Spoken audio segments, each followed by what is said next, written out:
আসসালামু আলাইকুম। আজকে নিয়ে আসলাম নতুন রেসিপি, ফ্রাইড বিরিয়ানি। তাহলে আমার সাথে থাকুন, দেখুন আমি কিভাবে তৈরি করি। দিয়ে দিলাম 3 চামচ সয়াবিন তেল। তেল গরম হয়ে গেছে, আবার দিয়ে দিলাম 2 চামচ পেঁয়াজগুলো হালকা ভেজে বাদামি কালার করে নিতে হবে। দিয়ে দিলাম স্বাদ মতো লবণ, কয়েকটা কাঁচামরিচ, 1 চামচ আদা রসুন বাটা, দিয়ে দিলাম 250 গ্রাম মাংস,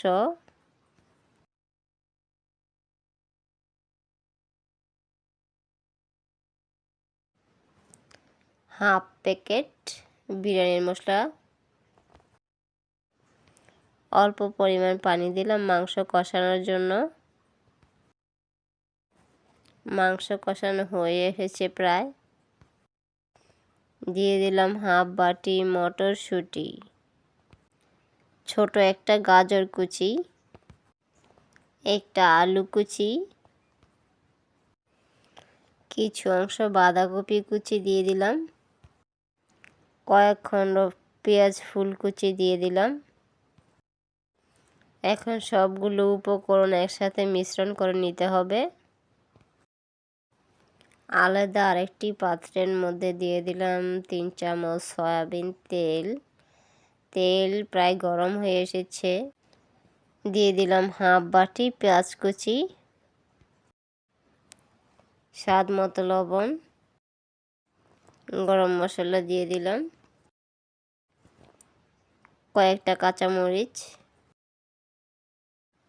1 চামচ আদা রসুন বাটা। পেঁয়াজ ভাজা ভাজা করে নিতে হবে। এখন নাড়া দিয়ে পেঁয়াজ ভাজা ভাজা হয়ে গেছে। এখন 500 গ্রাম পোলাও চাল দিয়ে দিলাম। নাড়া দিয়ে মিশ্রণ করে নিতে হবে। মগ দিয়ে 2 মুখ পানি দিয়ে দিলাম। অনেকে চাইলে যে মগ দিয়ে চাল মেপে দিবেন, সেই মগের 2 মুখ পানি দিলে হয়ে যাবে, বা মেপে মেপে পানি দিলে হবে। এক মগ চালের মধ্যে 2 মুখ পানি দিতে হবে।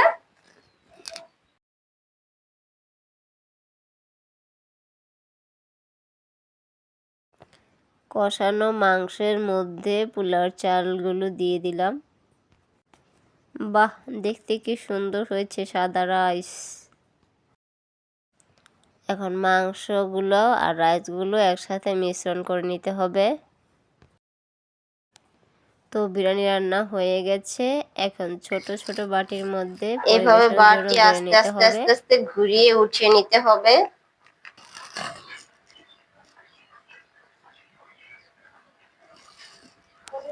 মাশাআল্লাহ, কি অসাধারণ সুন্দর করে সাজানো এই তো কি হয়েছে অসাধারণ বিরিয়ানির প্লেট। ফ্রাইড বিরিয়ানি তৈরি হয়ে গেছে। ভিডিওটি ভালো লাগলে একটি লাইক, চ্যানেলটি সাবস্ক্রাইব করে রাখুন। এভাবে নতুন নতুন ভিডিও নিয়ে আপনাদের মাঝে চলে আসবো। সেই পর্যন্ত আপনারা সবাই ভালো থাকুন, সুস্থ থাকুন। আল্লাহ হাফেজ।